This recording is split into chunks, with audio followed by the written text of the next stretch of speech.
Hey, it is Mr. Shrum once again, and I'm just going to go through this tutorial about energy and changes in state and see if I can add anything helpful for you.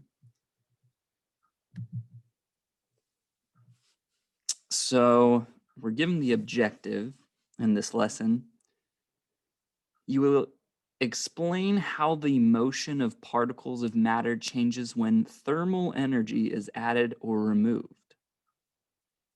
So the motion of tiny little particles of matter and what happens when things are heated up, cooled down, and that will make sense in the upcoming slides. But here's our content for today, this lesson. But we're given a warm-up here. Matter, or substances that come in various forms, they can exist at different states at room temperature. Solid, liquid, and gas are what we're going to be looking at today. So think of a solid object versus a liquid and air. Think about how they feel compared to one another. Can a solid object change the shape versus the ability of a liquid to change its shape? Can you always see air? Can you see liquid? Can you see a solid object? So think about their feeling, their shape, and their volume. I'll skip that video. You can look at that video on your own. But we'll skip to states of matter. So look around you right now. Look at your computer. Look at your own hand. That is matter. All of it's considered matter in various forms. So here on Earth, it appears in all types of forms, different colors, shapes, and how we classify it is whether it's in a solid state, a liquid state, or a gas state. And these things can exist at different forms at different temperatures, right? So water may be liquid at one temperature, but solid at another, and gas at yet another. So matter can change. And we'll get into that later. But here you're given the three types of states. Solid, this shape, it's, I mean, it's solid, right? Like your laptop, it stays the same shape. No matter how much you touch it, no matter where you put it, it's the same size, same shape, and it takes up the same amount of space, volume. So same definite shape, same definite volume. So think of a book, your phone, glass, a glass of water, not the glass of water, not the water part, but the cup holding the water. Liquid, it flows. So whenever you drink something and you lift the cup to your mouth and drink it, the liquid flows from the cup into your mouth. So it can change the shape. And it takes the shape of whatever the container is, right? So you put water in a cup, it fills the cup. You put it in your body, it fills your body. But the volume remains the same. So you pour a cup of water into your mouth, it's the same amount of water. Like there's no more water or less water than what you put in. So no definite shape, but definite volume stays the same. And gas Gas has no definite shape or volume. It spreads as much as possible, and it fills whatever container it occupies. So think of the air outside, water vapor too.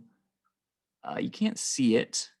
It doesn't really have a shape, and it just expands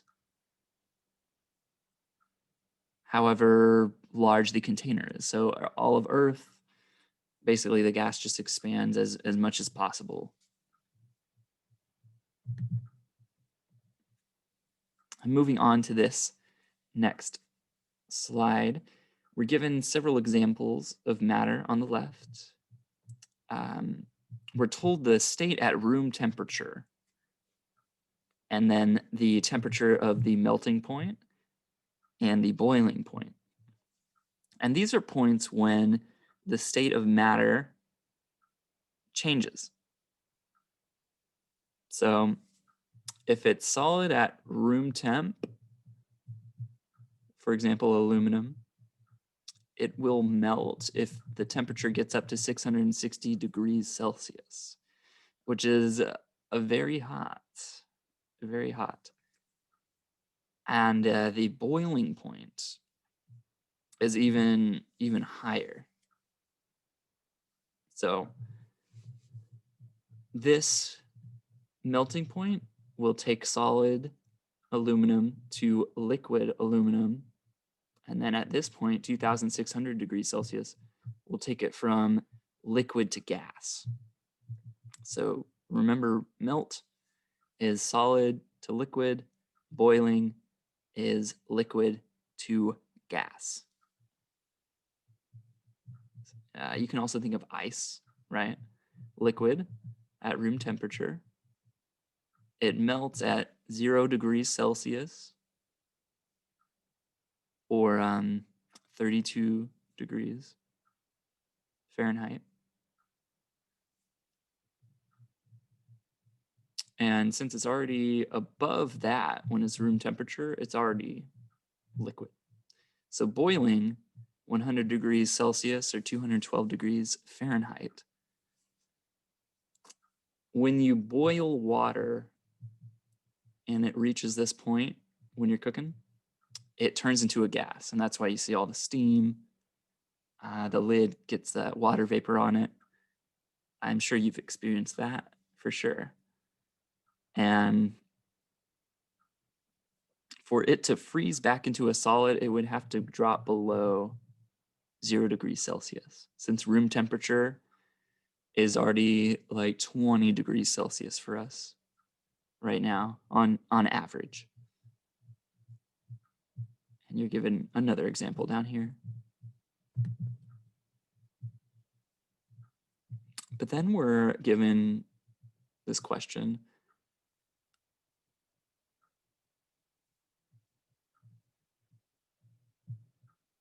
So we see the shape of a liquid changes, but the volume of a liquid does not change. The volume of a gas changes, and the shape of a gas changes. The volume of a solid doesn't change, and the shape of a solid doesn't change. Okay, just another visual way to see what we're talking about. But now we get a visual of the tiny little particles. So solid state particles, they're very tightly packed together, right? Everything's touching and in on each other, and nothing really moves. The particles are vibrating very fast, but we don't notice it on the large scale with our eyes, right? However, liquid particles, they're less packed together. They do stick together because water particles are sticking together, but they're able to move around. They have a little more freedom. And yet gas, all the particles are farther apart and they spread and fill up. So there's a lot more space between these particles compared to liquid and solid. And these small particles are called atoms. And when they form groups, they are called molecules.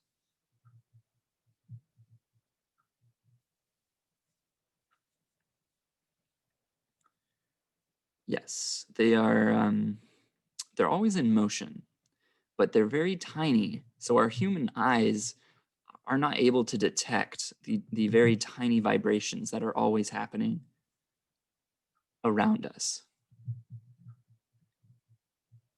And in this activity, you have a simulation, and you're asked a couple of questions.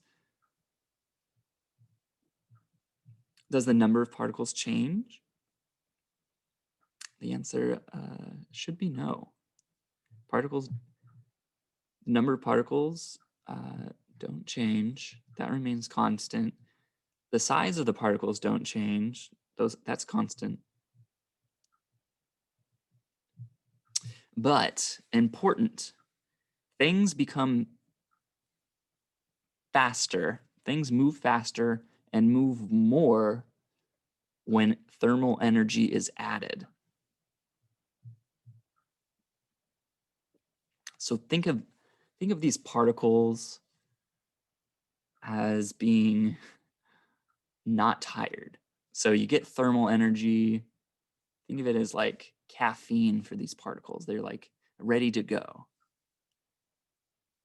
But on the other hand, if thermal energy is taken away, the particles, you can think of them as getting tired. They don't have enough energy to move as much as they usually do.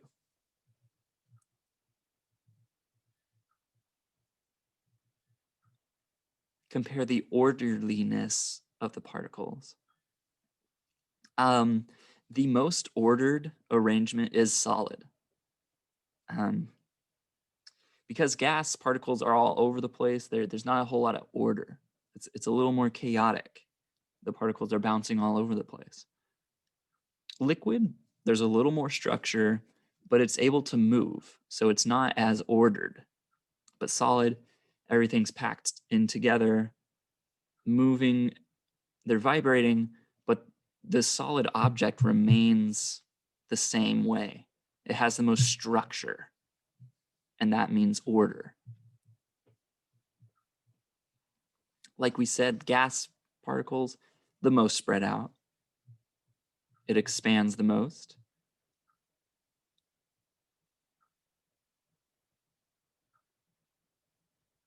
Molecules are groups of atoms connected together. So they should all have molecules. If they are grouped together. But if atoms are singular, they're not. For most substances, the density of the solid form is slightly greater than the density of liquid form. Most. Water, on the other hand, is slightly less dense in the solid form than it is in liquid form.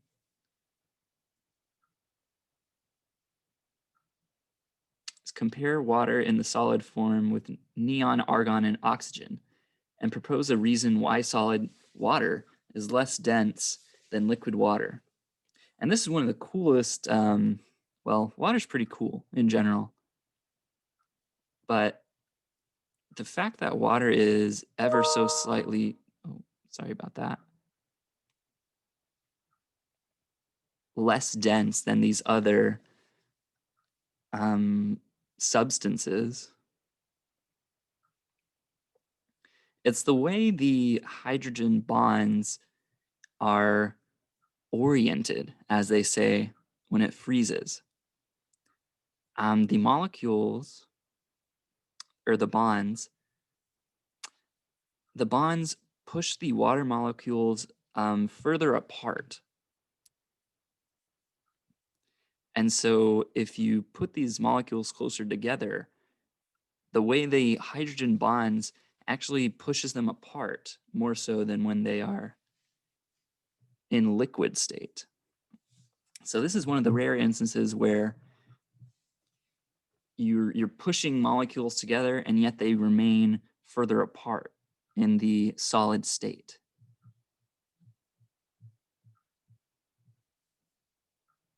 And then it asks for self-evaluation. And you can do that on your own.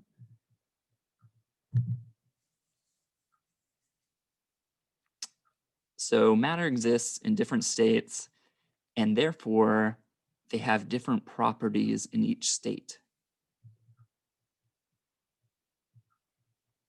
When you heat up a solid, you are increasing the thermal energy.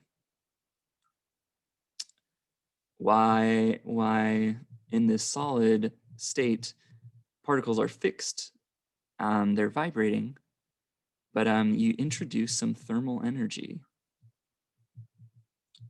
The particles gain so much energy, and they break free from their fixed ordered production or position, and the space between the particles increase. So you see how it's very structured. They're vibrating, but not a whole lot of movement. But then they get this amount of energy, and they spread apart, and they're moving more. And if you further heat that liquid and introduce more thermal energy, they're going to gain even more energy and spread apart even further. And the attraction between the particles that they initially had will not hold them together. And so they're all over the place now when they're in a gas.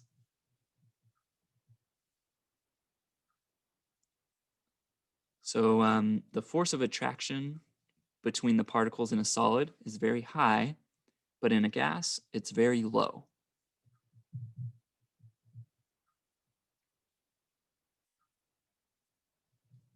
And on Earth, it doesn't happen that often, but at very high temperatures, atoms in a gas break into subatomic particles. And subatomic means these particles are even smaller than an atom, which is already incredibly small.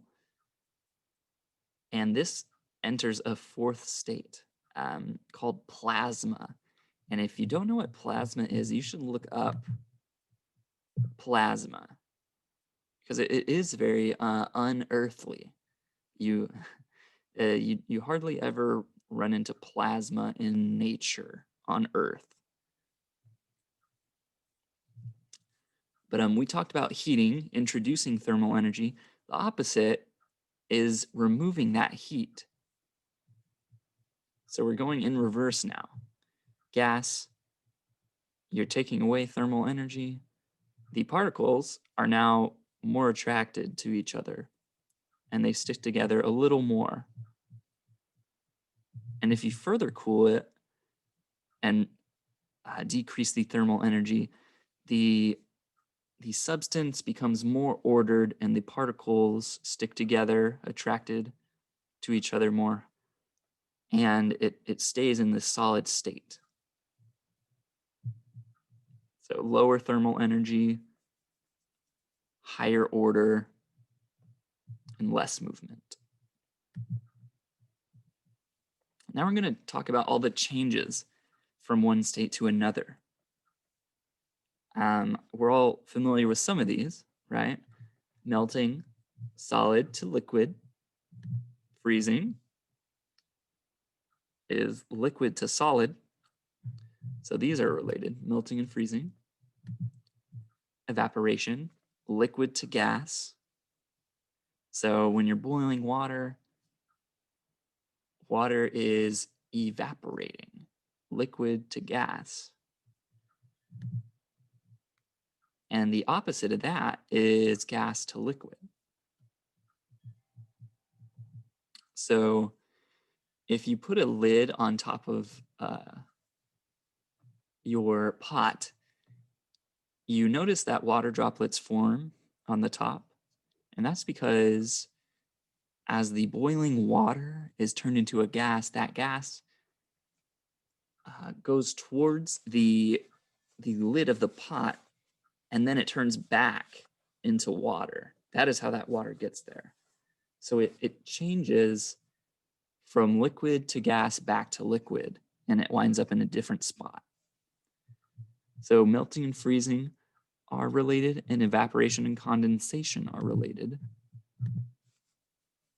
Sublimation, which I think is a really cool word for some reason, sublime, sublimation, that is when you skip the liquid phase. You just go from solid to gas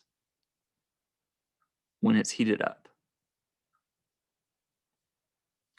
So if you've ever seen dry ice change states, you should look up a YouTube video for dry ice. It's super cool because I think it's just interesting to see things behave in ways that you don't always expect. And maybe I'll upload something like sublimation. Deposition. So that's the other way around, is where you have a gas and then it skips the liquid phase and just goes right into a solid state. And that can happen at extremely low temperatures and in certain instances. Another thing to keep in mind is this idea of pressure. If there's higher pressure, the particles are going to be compacted and have less space to move around. So that will increase the energy.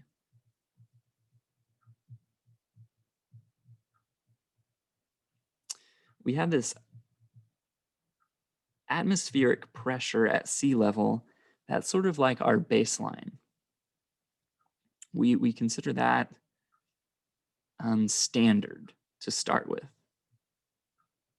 Water boils at 100 degrees Celsius at sea level, but it boils below 100 degrees Celsius at higher altitudes. So if you go to a mountain, it will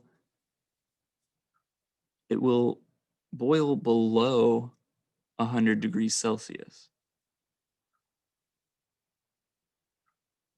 However, if you've ever used a pressure cooker to make a meal, water boils above 100 degrees Celsius. So you can manipulate the temperature water boils at with pressure.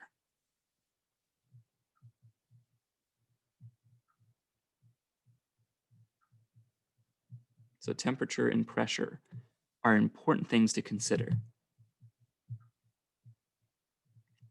So here we're given another activity. So it asks you to label the arrows to describe changes of state. So this is a good visual. Ice to water is melting, but water to ice, freezing. If a cloud is filled with rain, we're taking water vapor and turning it into water, and that will rain down, okay? Clouds are just water vapor and other particles too. But if the water condensates, or oh, did I just misspeak?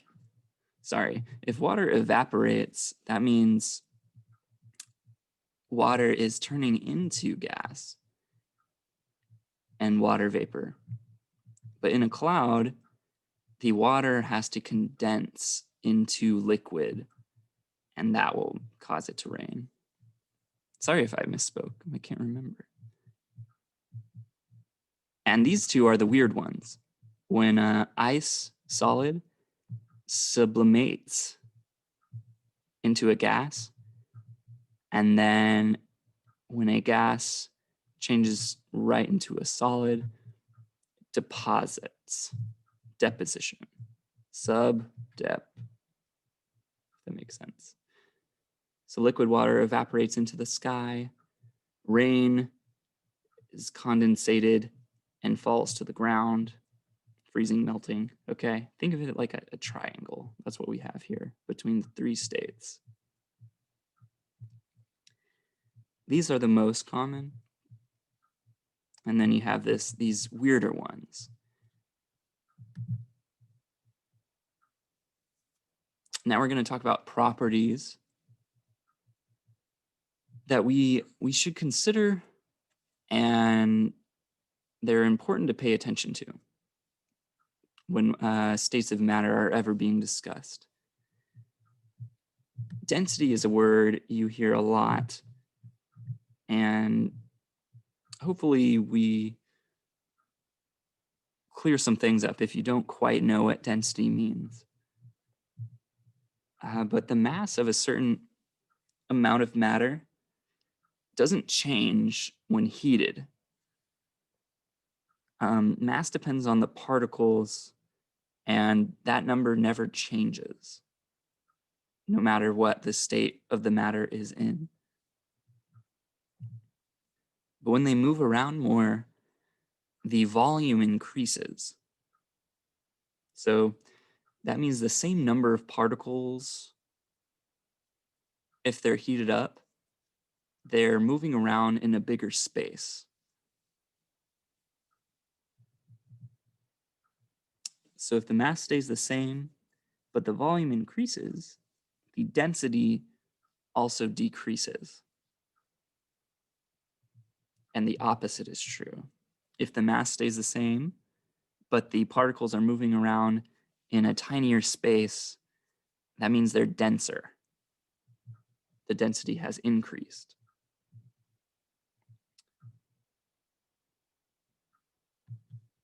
And here it is about the special water case, where water is less dense in a solid form, but most everything else is not. Temperature and thermal energy. So particles of substance always moving. This is called kinetic energy. So things are always vibrating to some degree. And temperature measures the average kinetic energy of particles. So when particles move faster, the temperature goes up because that is more kinetic energy. And the opposite is true too. So a good question that comes up is, so why does this happen at certain temperatures? Why do they change from solid to liquid, or liquid to gas, or solid to gas, and gas to solid? The melting point is the point at which energy is enough for it to break free. The particles to break free. And the boiling point is where particles have enough energy to move away. So melting point gives particles enough energy to break free of their ordered position. But then the boiling point is even more energy, where particles can move away from each other entirely.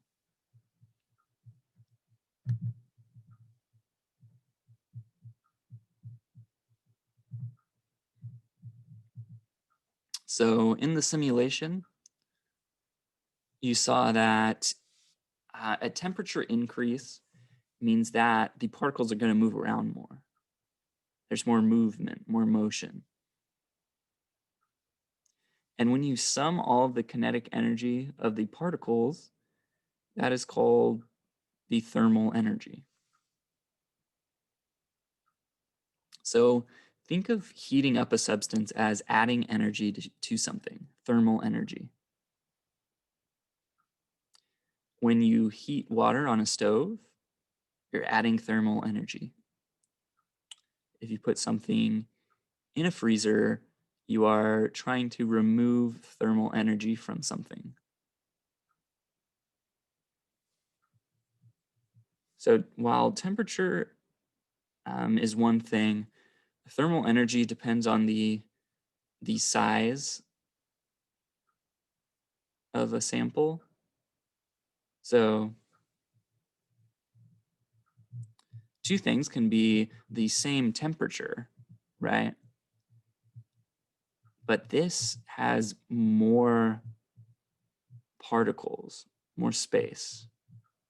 So it has more thermal energy because of the size. While this one has less thermal energy, even though the temperature is the same. Okay?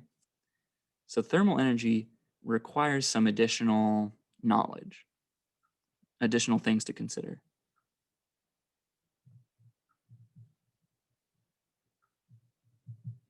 And this means that the energy released when it cools is different for each one. So the temperature of the two liquids is the same, but the thermal energy of the liquid in this beaker is greater, and it contains greater quantity of the liquid. And that means it will release more energy into the air as it cools. Okay? So larger beaker, larger substance, more energy. Then we're asked to sort sentences based on whether they describe temperature or the thermal energy. So remember, temperature does not depend on the size of the sample.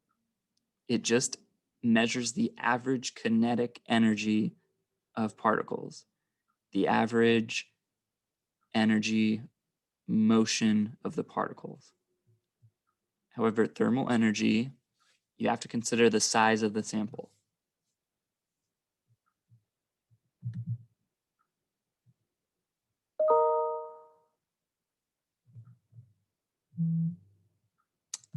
Sorry about that. Getting all these notifications. But we're asked to fill in the blank. Water can exist in 3 states of matter. Imagine examining the change of state from solid to liquid to gas by adding thermal energy to ice. What would change or not change? As water changes state, the mass of the sample does not change. The size of the water molecules does not change. However, the spacing of the molecules does change during each change in state. The evidence that supports this conclusion is that the volume of the sample changes. Changing volume means changing spacing. Remember that. And here we get a little explanation. If you want to pause. So we're going to talk about news.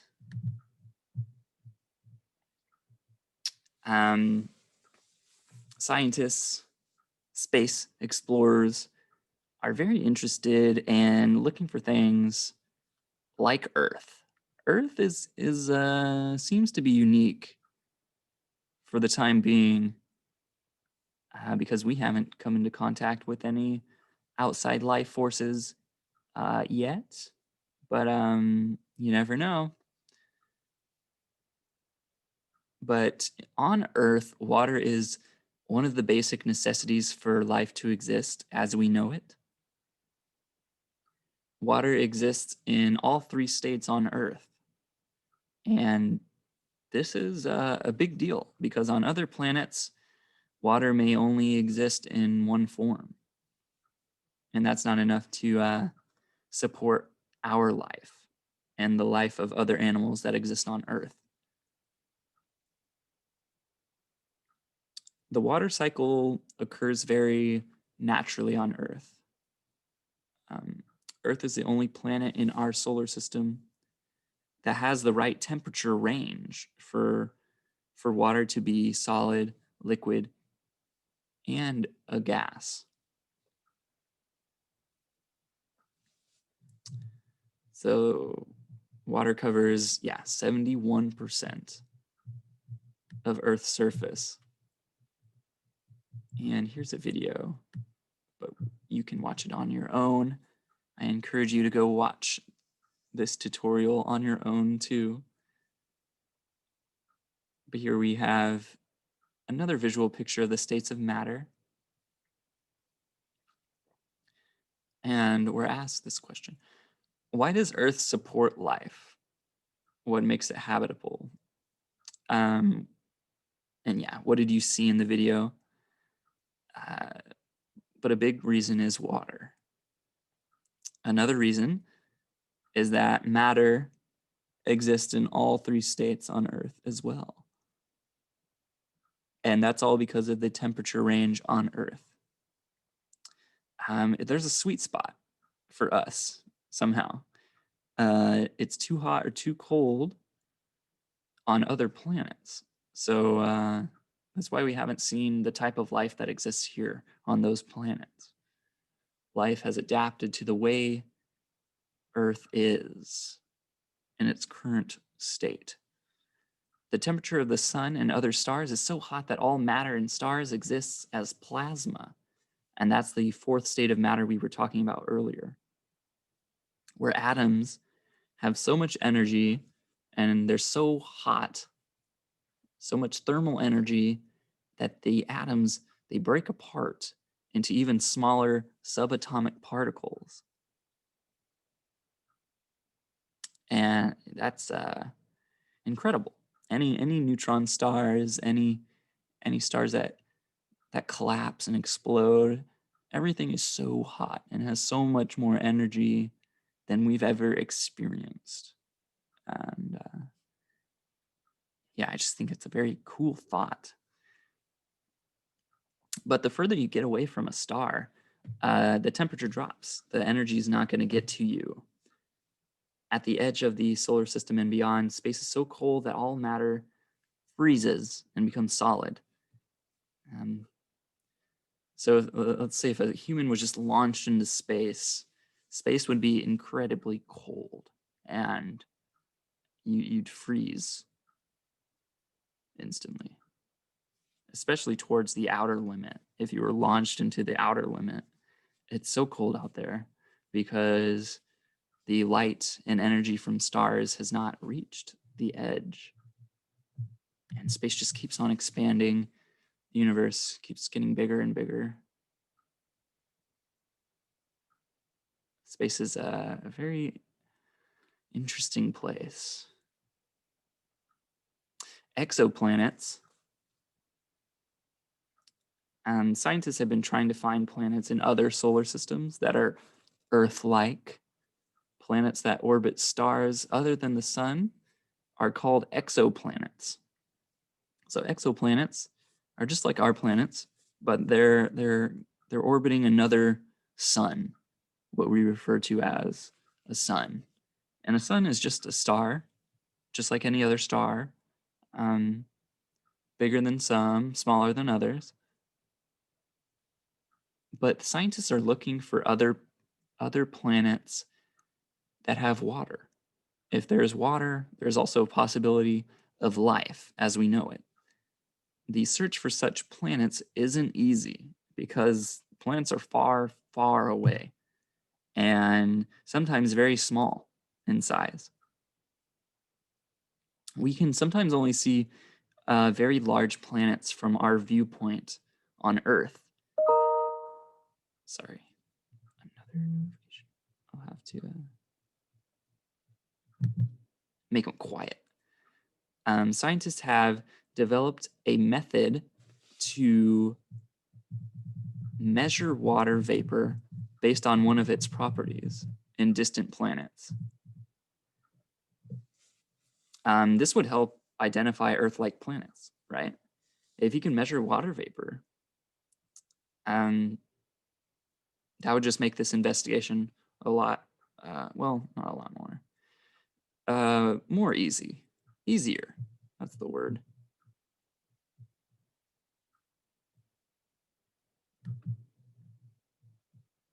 So in this activity, you're given an article about the discovery of an exoplanet.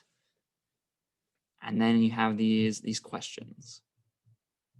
What do they name the planet? Why do we care about temperature? Why is that a good thing to consider when looking for exoplanets? Well, we know that our temperature on Earth, the Earth's temperature, that is a good baseline because water exists in all three forms here. So an exoplanet would have to have similar properties to Earth. So it would have a similar temperature, if not the same, very close, for water to be in all three states, as well as other matter. What is unique about the size and location? What did you learn in the video? Kepler 186f is much closer to its sun than Earth is to our sun. Why is it considered to be in the habitable zone even though it's so close to a sun? So remember why, what you had to pay attention to and why you can't consider things to just be the same. Consider the size of the planet, the size of the star, right? Temperature, thermal energy. Gotta brainstorm why that's so. So the North Pole and the South Pole of the Earth are frozen. What property does frozen water have that might be useful in searching for other planets with frozen poles? What do you think? What did we talk about? Is it the fact that it's less dense? Is that one of the one of the reasons? What do you think? And then we have self-evaluation again. And then we have the summary video, which is just, you know the drill. It's just an overview.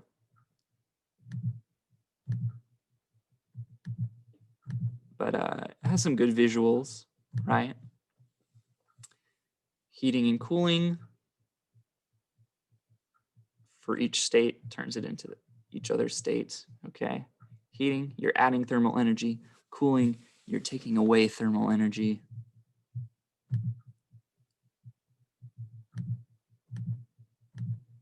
Remember the names of how the states of matter change from one to another: melting, freezing, evaporation, condensation, right? Sublimation, and deposition. So 4 are very common, 2 others are less common. And then we talked about exoplanets and the search for life beyond Earth. Is it out there? Could it be? There has to be, right? I mean, what do you guys think? There has to be one other planet like Earth in some form, maybe. I don't know. Time will tell. But we learned about exoplanets. This actor is kind of funny in these. But yeah, that is all for this tutorial. That was fun. I enjoyed it. There's some cool information in there. Changing states of matter, plasma, super hot stars, exoplanets, alien life. Some interesting topics. But I will see you next time, and goodbye. Have a good day. See you later.